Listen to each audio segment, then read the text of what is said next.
Hi everyone, and welcome to the second webinar in our ELRA GBV Innovation Webinar mini-series.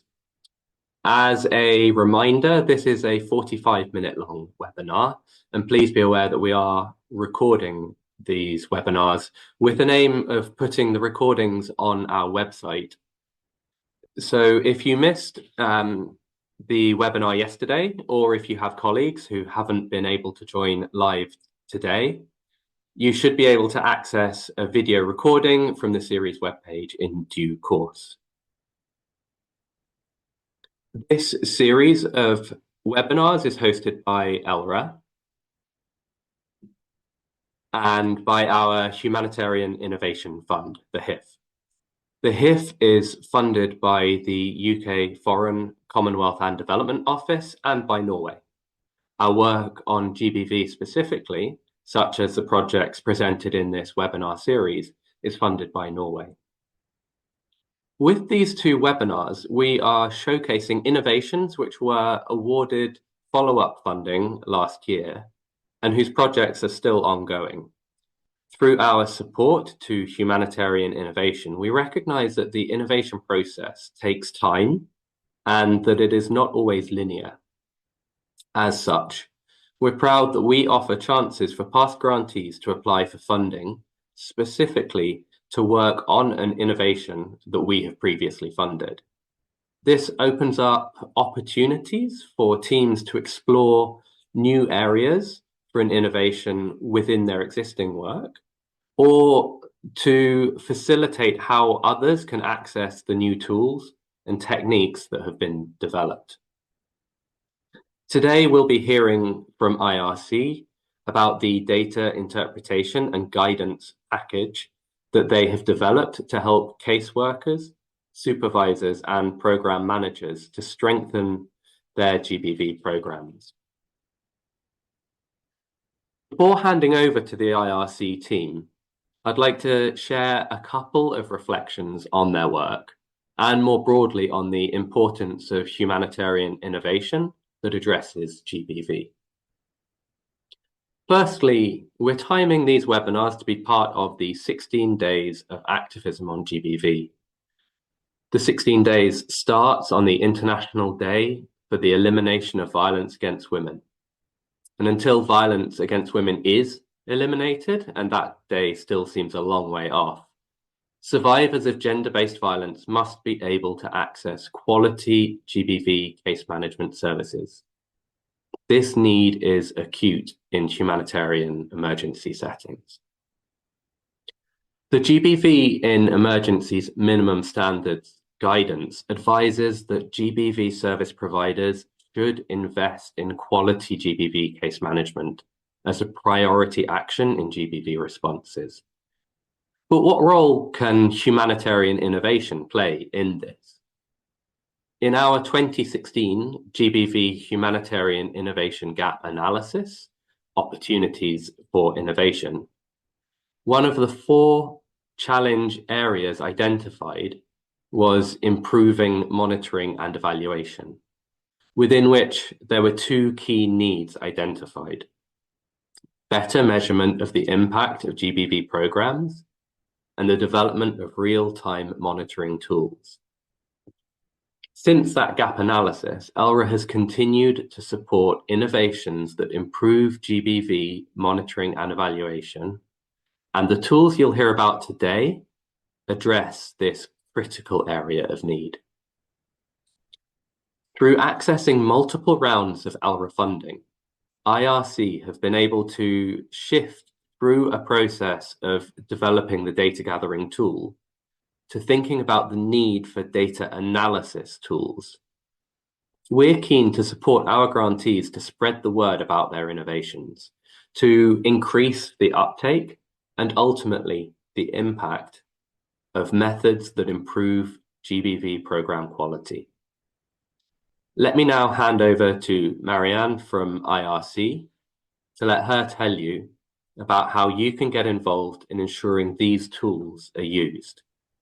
I remind you to use the Q&A function for questions and answers, and we should have time to address some of them before the end of the webinar. Marian, over to you. Thanks, Jan, for the introduction and for turning over to IRC. So I'm going to be speaking on this very innovative work that IRC has done. And setting the innovation scene, we are looking at 3 phases. And with funding from ERA, the Humanitarian Innovation Fund, the GBV Case Management Outcome Monitoring Toolkit was developed in 2020 July. We know that monitoring and evaluation is an important part of accountable and effective GBV response. But traditionally, the sector had focused on outputs. For an example, looking at the number of survivors receiving services, number of staff trained, and also number of dignity kits distributed. The GBV Case Management Outcome Monitoring Toolkit is now shifting this MAE focus as it aims to measure outcomes, not outputs.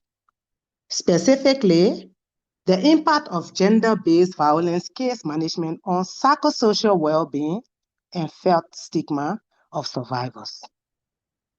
Fast forward to 2022, when the focus of this innovation shifted to scaling access to and your use of outcome skills.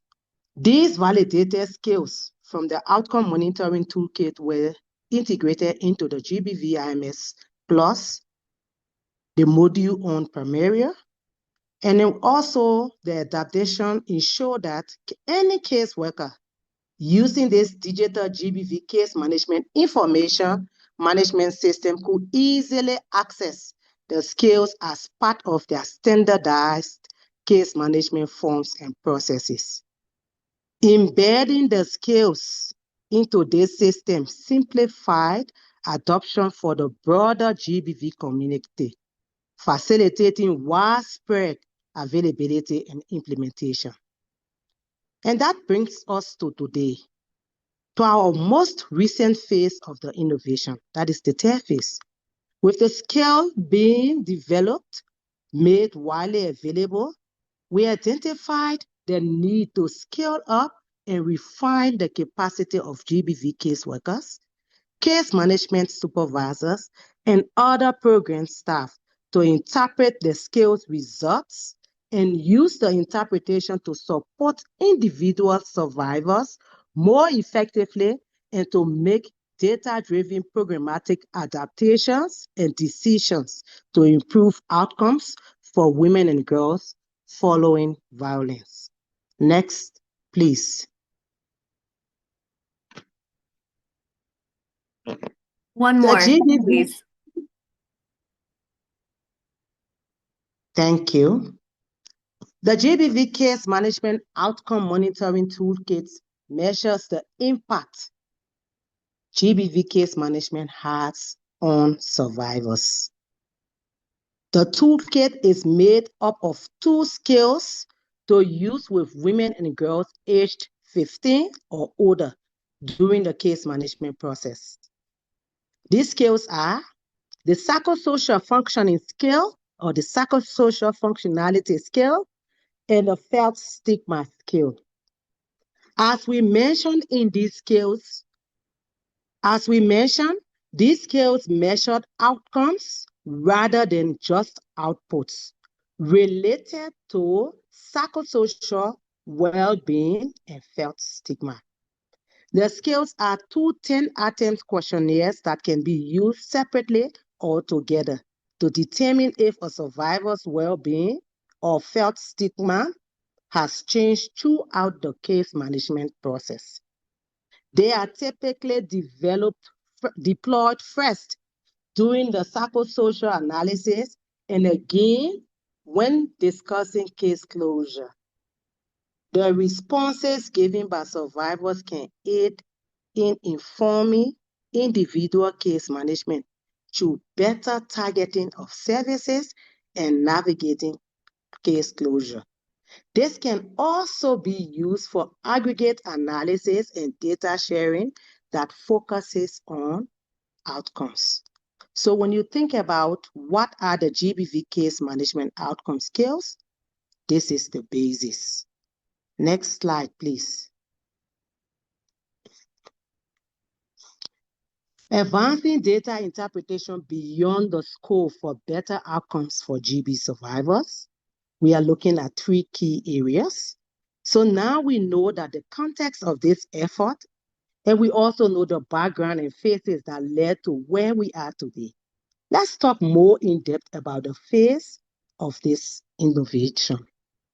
The aim of the Advancing Data Interpretation Beyond the Scope for Better Outcomes for GBV Survivors project is for GBV case workers to be able to support individual survivors more effectively, and for GBV case management staff to make data-driven programmatic adaptations to improve outcomes for women and girls following violence.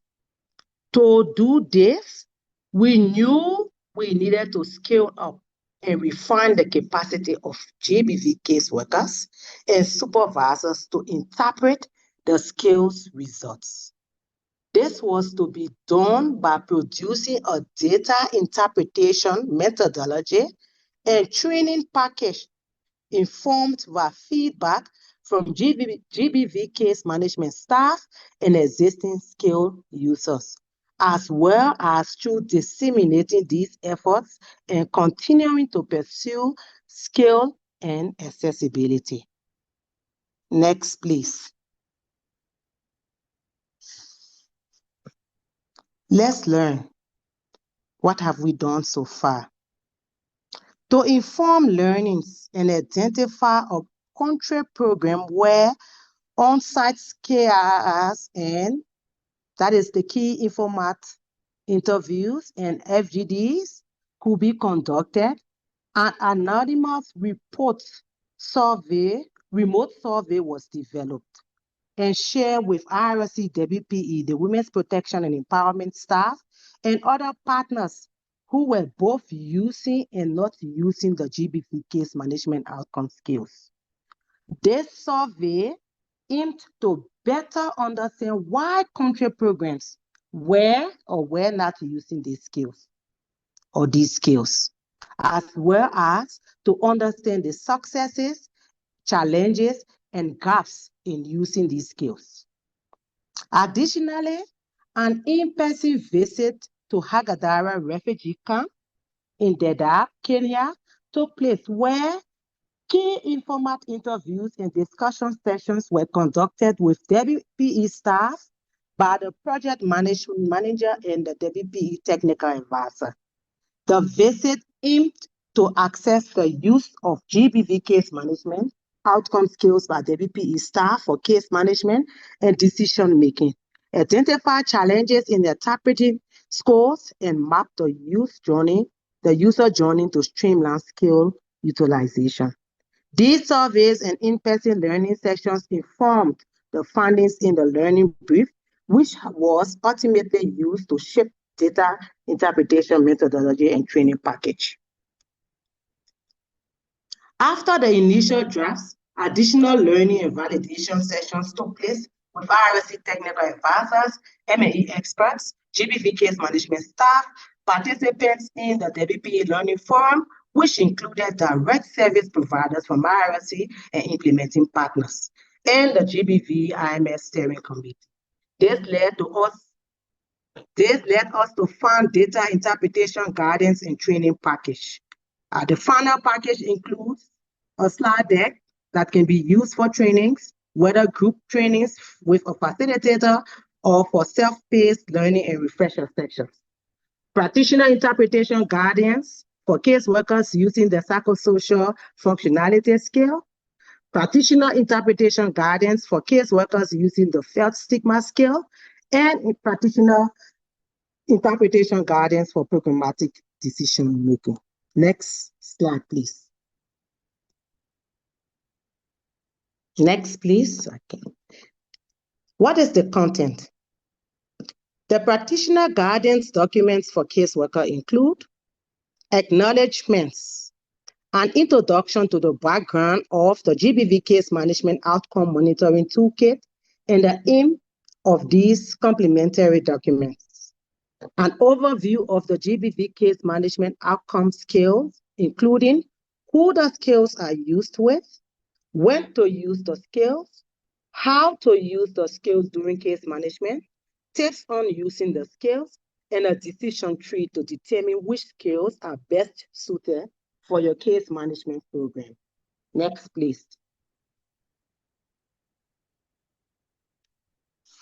The bulk of these documents look at data analysis and interpretation for caseworkers using the skills.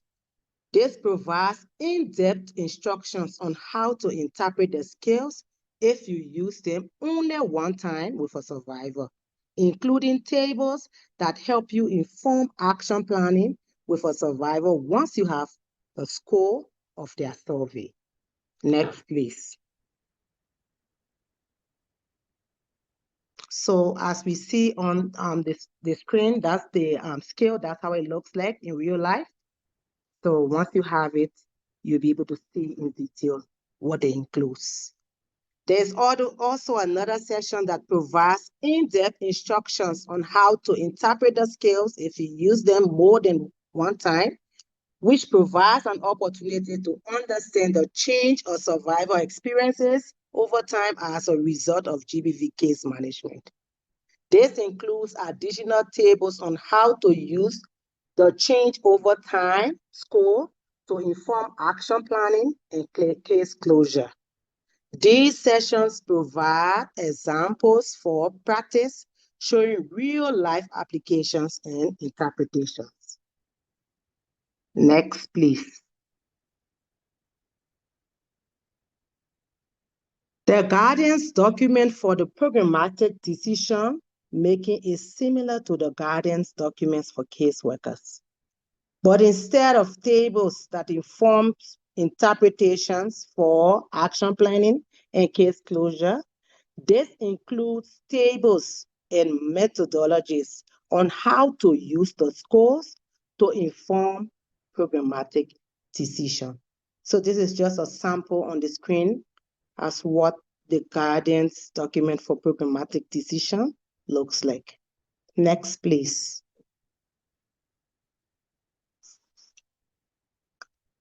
The training slide deck mirrors the key information from the guidance documents we have reviewed.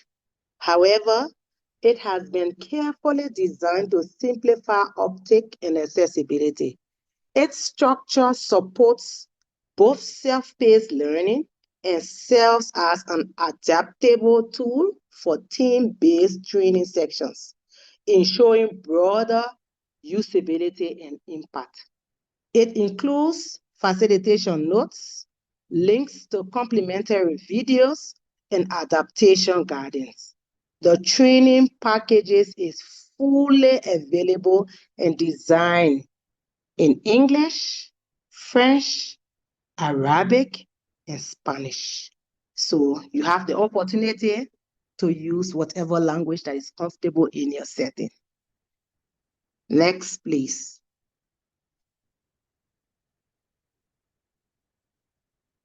Where are we in the innovation process?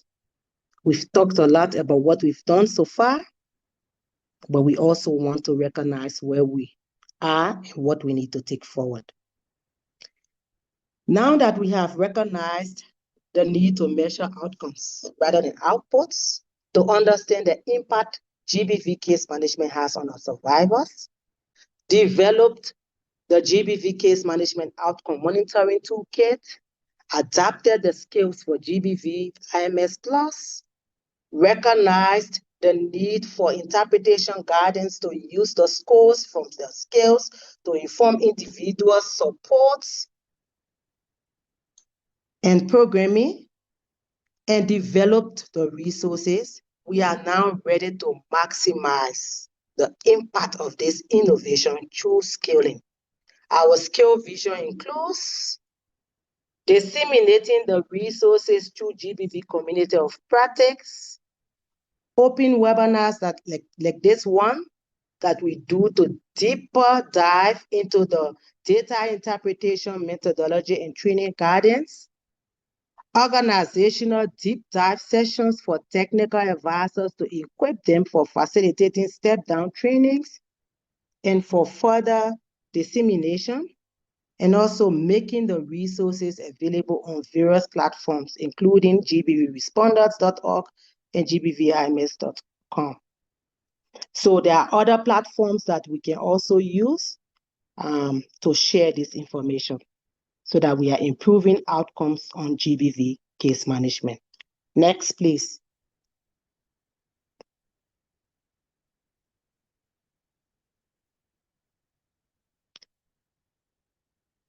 We want to take this forward. We are doing everything to take this forward, and this can only be done if we do this collectively with other partners, other actors, so that we are able to ensure case management for survivor is survivor-centered and is effectively supporting survivors of GBV. We must commit to measuring the impact of our services. This means we must also advance data interpretation beyond measurement to enhance individual case management and on a broader scale, improve programming.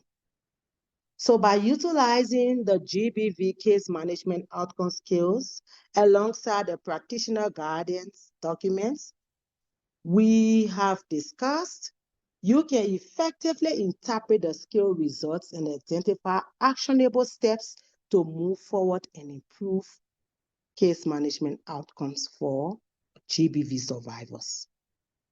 To take this forward, the GBV case management outcome skills and practitioner guidance, along with complementary learning materials, are openly available on gbvresponders.org and can be utilized by any organization working to improve the well-being of women and girls around the world who have suffered or have been exposed to violence. With that, I would like to stop here and I would say thank you. Next, to all of you for joining. I'm Marian Rogers again. You can feel free to reach out and ask questions or make comments. But this is the tool and this is the innovation we've come to present to all of our colleagues. Thank you so much. I'm here with Megan O'Brien, my colleague. She's also open to share or answer questions that may come in. Hi, everyone. And thank you so much, Marian. I'll pause, Ian. It looked like you were going to say something, and then I'll open it up for questions. Okay. Yeah, thank you so much, Marian, for sharing that presentation with everyone. This is a really exciting innovation, and we know that it's the direction that our sector is moving towards to measure outcomes instead of just outputs. I did see one question in the Q&A that I thought I'd share with you all just to let you know what the side conversations have been. And it was really about if the training package was available. And I know that Marian just mentioned that on the last slide, but I did include a link in the Q&A, and I'm also happy to add it in the chat as well. I'm sure you'll see this link come through many different ways. You'll find everything that we discussed today and more under the GBV Case Management M&E section. There was also a comment or question around if these scales have always been around or when they came about and how they fit with the M&E, the broader M&E toolkit. These scales, the first iteration of these scales, the GBV Case Management Outcome Monitoring Toolkit specifically, that was funded through ELRA, I believe was released in 2020. This is complementary to existing M&E toolkits. This is outcome measurement specific. So I just wanted to flag that and let you know if that's unclear, please let me know. And if you have any other questions, we are more than happy to answer them for you here. Perhaps I can take a bit of the chair's prerogative and ask a question as well. Uh, in terms of the so one thing I wonder about is if you have some examples of how people have have started to use these these different tools, not just the data analysis tools that you're talking about today, but also sort of stepping into using the outcome scales, which obviously you have to be using to use the data analysis tools. And then also, if you could shed a bit of light on how the outcome scales actually help to sort of improve GBV response quality, if you've got any metrics that come through the scales with that. Yeah, yeah, great questions, Ian. Thank you. Um, that that brings to mind one example um that we've had and worked with in the Middle East, where they were utilizing the felt stigma scales multiple times throughout their case management process. So, as if you're familiar with these scales, or as you dig into these different tools that we talked about today, you'll learn that you can use one or both of the scales. So, you can either use the psychosocial functionality scale or the felt stigma scale. And in this example, the teams were just using the felt stigma scale, but they were using them at least twice, sometimes three times throughout the case management process to measure the survivor's experience of internalized self or perceived felt stigma. And over time, we were able to look at the scores and how they changed throughout the case management process to actually see that case management had a positive impact on reducing experiences of stigma for survivors, which was really very exciting. They also turned this into a really interesting visualization to show that case management was working. That, I think, was a really powerful example of how we were able to use these scales to identify if case management was working, and if not, what we needed to do. In that instance, we were able to see a positive correlation. Um, I can share more on that case study if anyone's interested. I wanted to flag, and I think that this feeds into your question too, Ian. In the chat, Noor mentioned seeing these scales in Primero, but not really having training on how to interpret those scales or really how to implement them in the case management process themselves. And I think this is kind of one of the reasons we're really excited on this dissemination effort that we're in the middle of, because we've made these scales widely available, but it's hard to figure out how to use them and how to actually use the data instead of just collecting it. So part of that effort has really been um, through these different packages that we discussed today, the training slides that you can just download and learn yourself. And then the interpretation and how to take that forward further. There's another resource that could be really interesting as well, Noor, on gbvims.com. It's the Primero Companion Guide that starts to cover some of the outcome scales. Though the tools we discussed today will give you a deeper dive into how to interpret and take that forward in informing your case management services.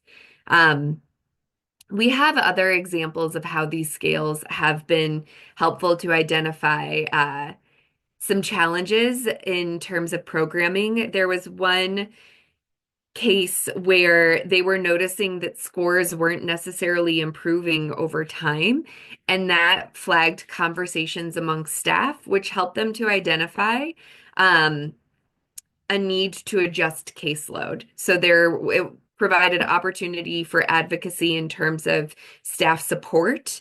It helped with case management supervision and making sure that caseworkers were getting the proper trainings that they needed and support that they needed in order to provide quality case management for survivors.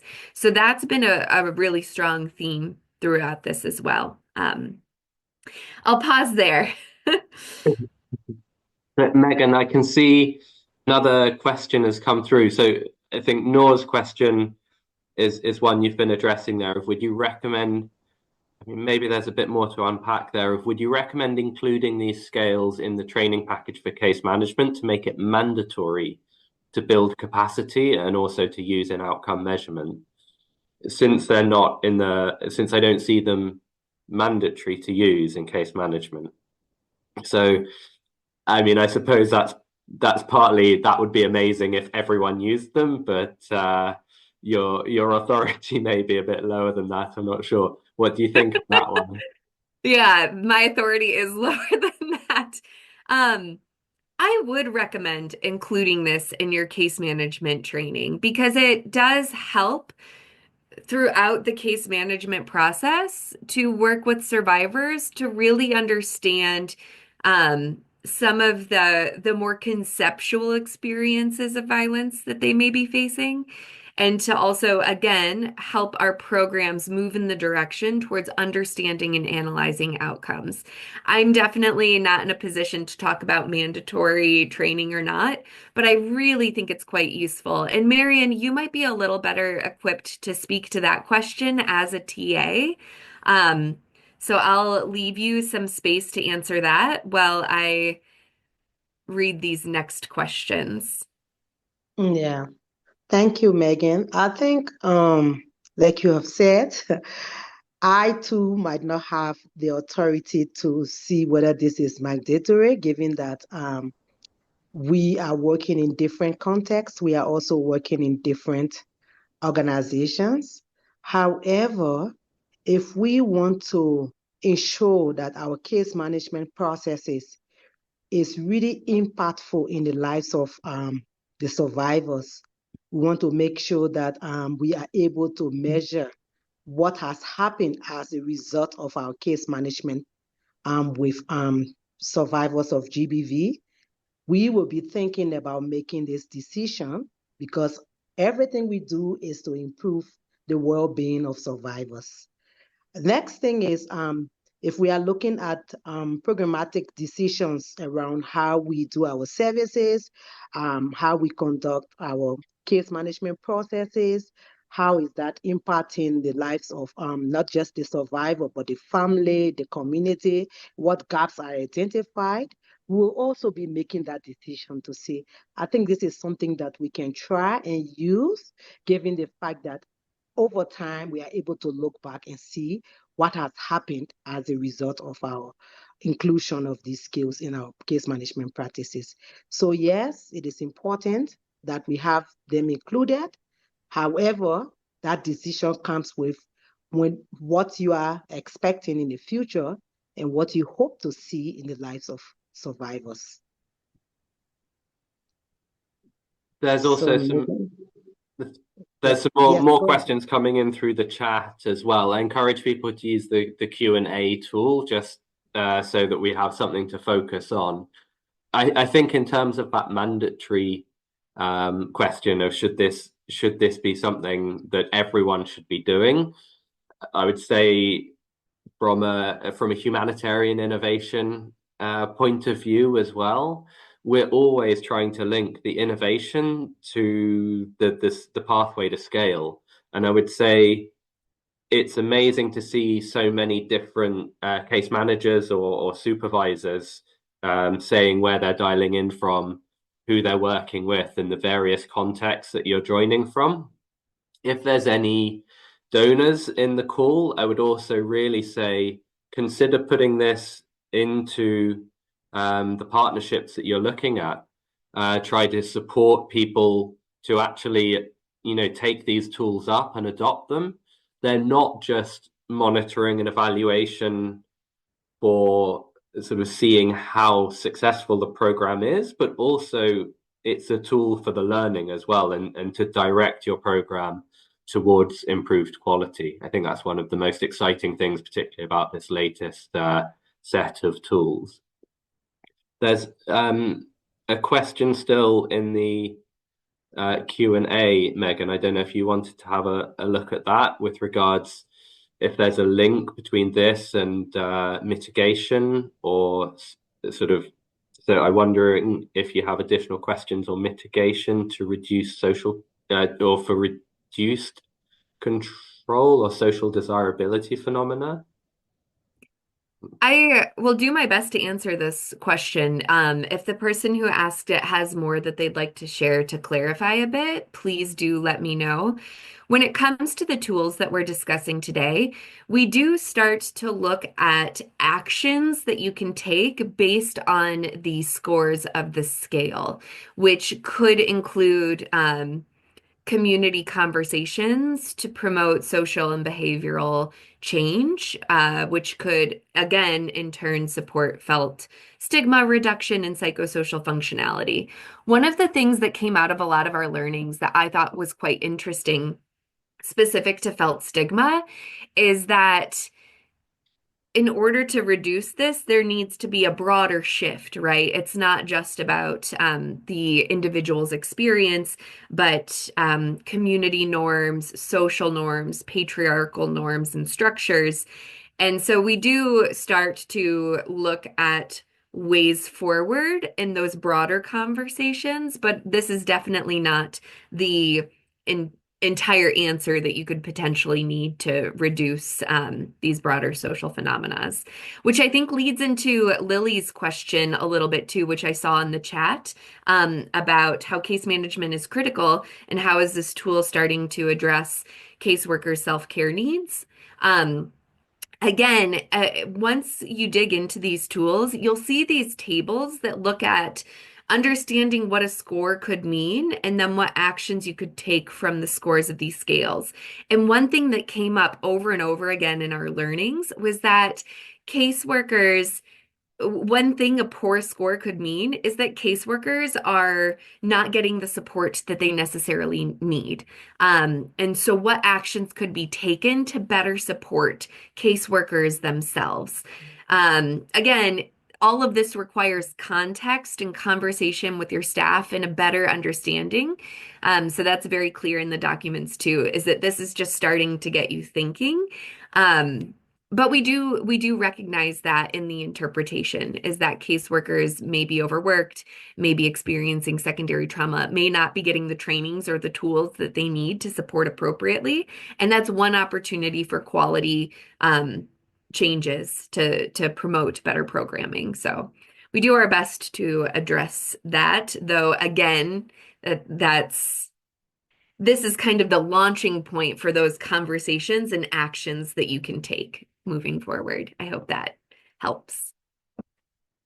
And I think, Megan, it's also important to note that this is also something that could guide the caseworker in identifying as to whether this case should be closed or I should be continuing with support to this survivor, because sometimes caseworkers are stuck with individual survivors for a period of time, but just by looking at how they are able to analyze the score that is done, they are able to make a programmatic decision as to whether this case needs to be closed or whether there needs to be other additional support provided to this survivor. So it's really helping them along the way, and it's also guiding their decisions as they manage cases of GBV.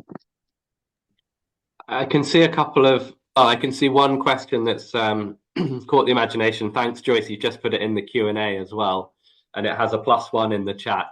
I would say do reach out to me about that and do try to have a look at the portfolio overview that we shared. I think in there you would find a couple of the pieces of work that we as ELRA and the Humanitarian Innovation Fund have supported, which look at, to your question, the needs and risks faced by women with disabilities, and particularly those with intellectual and communication challenges. And yeah, I think as ELRA, we've supported a couple of bits of work on that.